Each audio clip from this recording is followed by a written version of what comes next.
Doctor হেমন্ত বিশ্ব শর্মাকে স্পষ্টভাবে বলে দিচ্ছি যে বাংলা ভাষাকে যদি আপনি বাংলাদেশি মনে করেন, তবে আমি আজকে একটা চ্যালেঞ্জ জানালাম যে যে ঝালুকবাড়ির থেকে বাঙালির ভোটে আপনি 2001 থেকে এতবার এমএলএ হয়েছেন, আপনার যদি সৎ সাহস থাকে জোরহাট বা ডিব্রুগড় বা তিনসুকিয়ার থেকে এইবার নির্বাচন খেলে এমএলএ হয়ে থাকেন, কারণ বাঙালিরা আপনাকে ভোট দিয়ে জালুকবাড়িতে এমএলএ বানিয়েছে, আজকে আপনি ওদেরকে বাংলাদেশি বলছেন।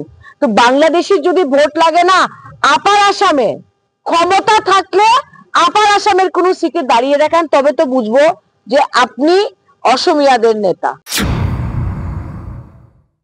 বিজেপি আর নরেন্দ্র মোদী আর হেমন্ত বিশ্ব শর্মা ডাঙ্গরিয়া মিলে কয়জন হিন্দু বাঙালির নিরাপত্তা আপনারা নিশ্চিত করতে পেরেছেন? কার মাধ্যমে?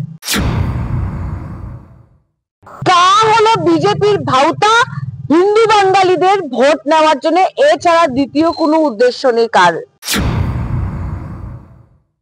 বাংলা ভাষা শুনলে আসামের মুখ্যমন্ত্রী ওদেরকে বাংলাদেশি তকমা লাগিয়ে দিচ্ছে, বিভিন্ন পদক্ষেপ নিচ্ছেন, গরিব মানুষের বিদ্যুতে এভিকশন হচ্ছে।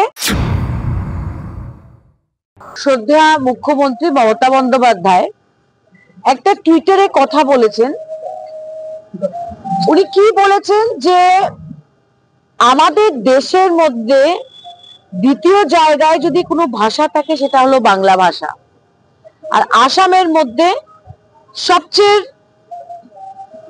সংখ্যাগরিষ্ঠতা হলো যারা অসমিয়া বলে, এবং 2 নম্বরে আছে বাংলা ভাষা।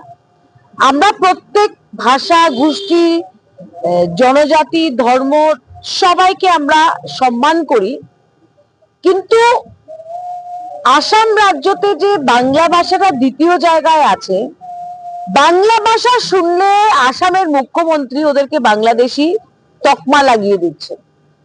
এটা ধিক্কার জানিয়ে মমতাদি এটা লিখেছেন যে আসামকে উন্নত করতে হলে সবাই মিলে আগামী দিনে ভারতীয় জনতা পার্টির মতো একটা সাম্প্রদায়িক শক্তিকে হারাতে হবে।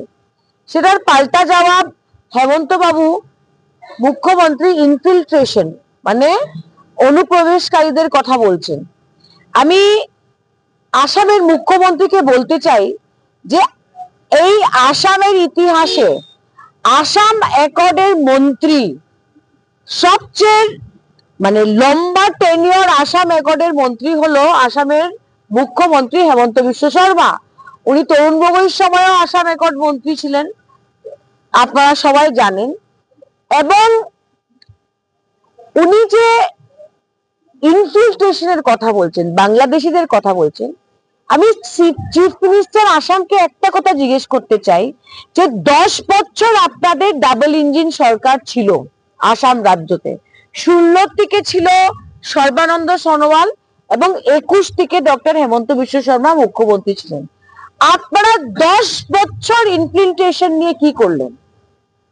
কিন্তু এখন আসামে যে অ্যাসেম্বলি, আজকে যে অ্যাসেম্বলির বিধানসভার নির্বাচন আসছে, আপনারা 6 মাস বিধানসভার ইলেকশনের 6 মাস আগে থেকে আপনারা ইনফিল্ট্রেশন নিয়ে কথা বলা শুরু করেছেন।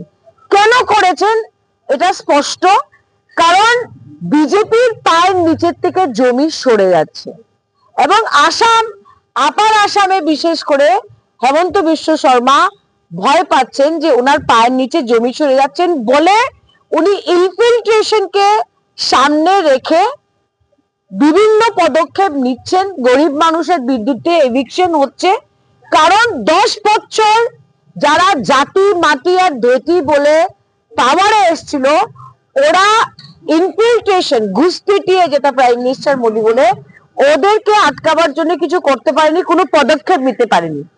এনআরসিতে কাগজ আমরা কেন দেখিয়েছিলাম যে ফুল এন্ড ফাইনালি এই বিদেশি যে একটা বিদেশি সবাইকে বানিয়ে বানিয়ে অনস্থা করা হয়, সেইটা যেন শেষ হয়ে যায় আসামে, কিন্তু এনআরসি আজ পর্যন্ত সফল হয়নি। 2 নম্বর কথা, হিন্দু বাঙালিদের বিজেপি বলেছিল কা আসলে আপনাদের সমস্যার সমাধান হয়ে যাবে, এবং বাঙালি মুসলমানকে বাইরে রাখা হয়েছিল। আজকে কয়জন হিন্দু বাঙালি নাগরিকত্ব পেয়েছেন বলেন? বিজেপি আর নরেন্দ্র মোদী আর হেমন্ত বিশ্ব শর্মা ডাঙ্গরিয়া মিলে কয়জন হিন্দু বাঙালির নিরাপত্তা আপনারা নিশ্চিত করতে পেরেছেন কার মাধ্যমে? আমি আগেও বলেছিলাম আর আমি আজকেও বলছি, কা হলো বিজেপির ভাউতা হিন্দু বাঙালিদের ভোট নেওয়ার জন্য, এছাড়া দ্বিতীয় কোনো উদ্দেশ্য নেই কার বিরুদ্ধে। ইলেকশন এসছে, বাঙালিরা ভোট দিয়ে দিয়েছে, এখন কাও হাওয়া হয়ে গেছে।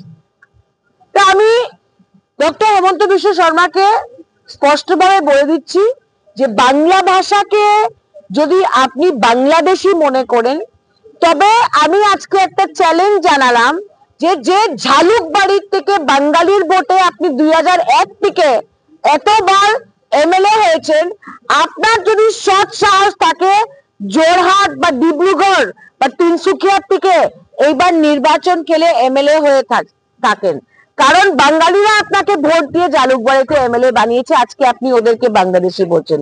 তো বাংলাদেশি যদি ভোট লাগে না, আপার আসামে ক্ষমতা থাকলে আপার আসামের কোন সিটে দাঁড়িয়ে দেখান, তবে তো বুঝবো যে আপনি অসমিয়াদের নেতা।